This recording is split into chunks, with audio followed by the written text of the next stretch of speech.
بسم اللہ الرحمن الرحیم. ریسپیکٹڈ ٹیچرز، السلام علیکم.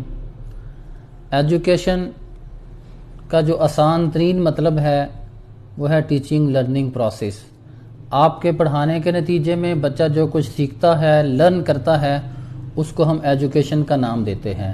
آج ہم لرننگ پیرامڈ کے اوپر بات کریں گے کہ ایوریج بچوں کا ریٹینشن ریٹ کیا ہے. آپ کے ٹیچنگ میتھڈ کے ذریعے بچہ کس حد تک سیکھ پاتا ہے، اس کے اوپر ہم بات کریں گے. سب سے زیادہ ٹیچنگ میتھڈ جو استعمال کیا جاتا ہے وہ ہے لیکچر میتھڈ، جس میں اسٹوڈنٹ پیسو ہیں، ٹیچر کچھ انفارمیشن بچوں تک ڈلیور کرتے ہیں، شیئر کرتے ہیں.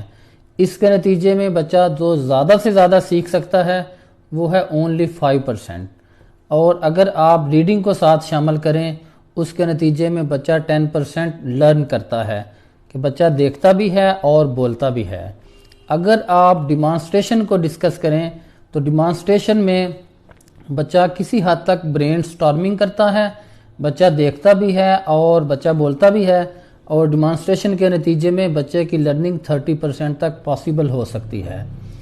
اگر آپ ڈسکشن میتھڈ کو یوٹیلائز کریں تو اس کے نتیجے میں آپ بچے سے ڈسکس کرتے ہیں، بچے کی اٹینشن کو اچھے طریقے سے گین کرتے ہیں، بچے سے کویسچن کرتے ہیں اور بچے کو کویسچن الاؤ کرتے ہیں.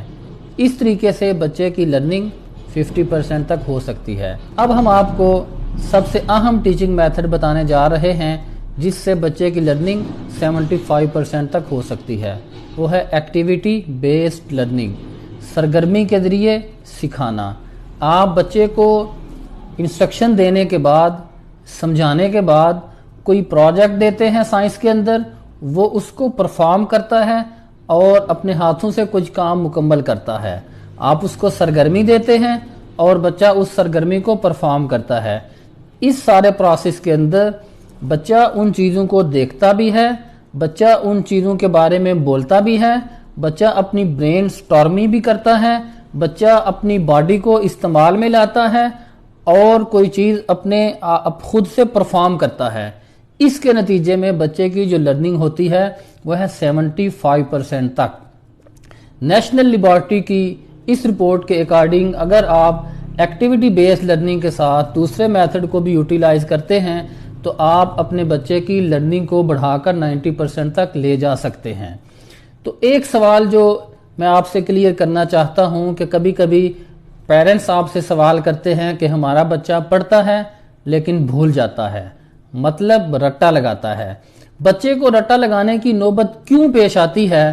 آج یہ مسئلہ آپ کے سامنے آیا کہ جب کلاس روم کے اندر بچے کی لرننگ 50% بلو ہوتی ہے تو پھر وہ امتحان کے اندر پاس ہونے کے لیے، آپ کو اچھا گریڈ دینے کے لیے، آپ کی مار اور آپ کے فائن سے بچنے کے لیے بچہ پھر رٹا لگاتا ہے، یاد کرنے کی کوشش کرتا ہے اور کبھی کبھی رٹا لگا کے ڈیلی ٹیسٹ کے اندر پاس بھی ہو جاتا ہے. لیکن جب فل بک ٹیسٹ ہوتا ہے تو اس کے اندر آ کے اس کا گریڈ وہ نہیں ملتا جو آپ اور پیرنٹس ایکسپیکٹ کر رہے ہوتے ہیں.